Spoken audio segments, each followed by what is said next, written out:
Hi குட்டி தங்கம். இன்னைக்கு நம்ம பார்க்க போகிற ஸ்டோரி நாங்கள் உங்களை மாதிரி இருந்தப்போ கேட்டு கேட்டு அழுத்த ஸ்டோரி. மேபி உங்களுக்கே அது அழுத்திருந்திருக்கலாம். ஒரு சிலருக்கு தெரியாமல் இருக்கிறதுக்கும் வாய்ப்பு இருக்குது. அதனால் ஃபஸ்ட்டு அந்த ஸ்டோரியை பார்த்துட்டு அடுத்தது அந்த ஸ்டோரியோட ரீமேக்கை பார்க்கலாம். ஒரு ஊரில் ஒரு பாட்டி வடை சுட்டுட்டு இருந்தாங்களாமா.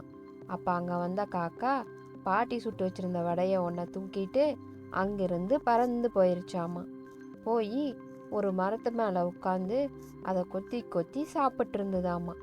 அது சாப்பிட்டு இருந்தப்போ அங்கே வந்த நரி இருந்துட்டு ஒரு தந்திரமாக ஒரு பிளான் பண்ணுச்சாமா.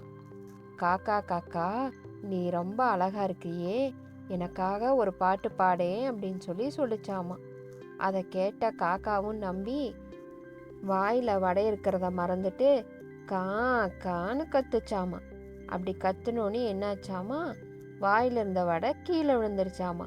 நரி போட்ட பிளான் சக்ஸஸ் அப்படின்னு சொல்லிட்டு அந்த வடையை தூக்கிட்டு நரி ஓடியே போயிருச்சாமா. இந்த கதை எங்கள் வீட்டில் மட்டும் இல்லை, உங்கள் வீட்டில், பக்கத்து ஊர்லேன்னு எல்லா பக்கமும் ஃபேமஸ். அவ்வளோ டைம் அந்த காக்கா அந்த வடையை ஏமாந்து கீழே விட்டுருக்குது. இவ்வளோ டைம் ஏமாந்ததில் அந்த காக்கா கற்றுக்கிட்ட விஷயம் என்னென்னா, never repeat the same mistake. So நம்ம ஒருத்தங்களை ஏமாத்தினா நம்மளும் இன்னொருத்தரால் ஏமாற்றப்படுவோம் அப்படிங்கிறத அந்த காக்கா கற்றுக்குச்சு.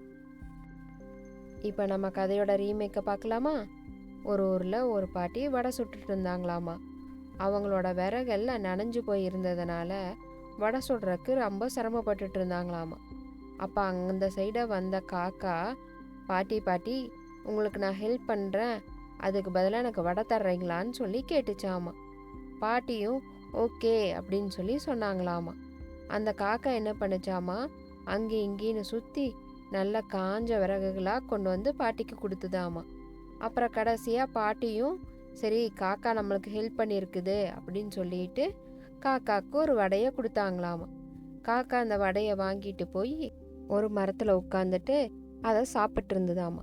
அப்போ அங்கே வந்த நரி எப்படியாவது அந்த வடையை காக்கா கிட்ட இருந்து அபகரிச்சிடணும்னு ஒரு தந்திரமான பிளான் போட்டுச்சாமா.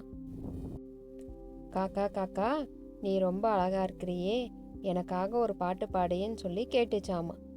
இந்த டைம் காக்கா பாட்டியை ஏமாற்றி வடையை எடுத்துகிட்டு வரல, பாட்டிக்கு ஹெல்ப் பண்ணி வடையை வாங்கிட்டு வந்திருக்குது.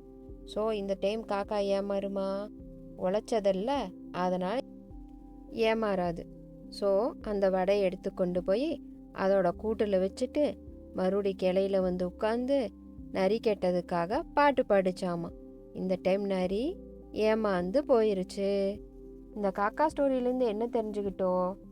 நம்ம எந்த ஒரு விஷயத்துக்கு எஃபோர்ட் போடுறோமோ அந்த விஷயத்துக்கான பலனை யாராலையும் நம்மகிட்ட இருந்து திருடிட்டு போக முடியாதுன்னு தெரிஞ்சுக்கிட்டோம். அதே காக்கா கிட்ட இருந்து என்ன தெரிஞ்சுக்கிட்டோம்? Never repeat the same mistake.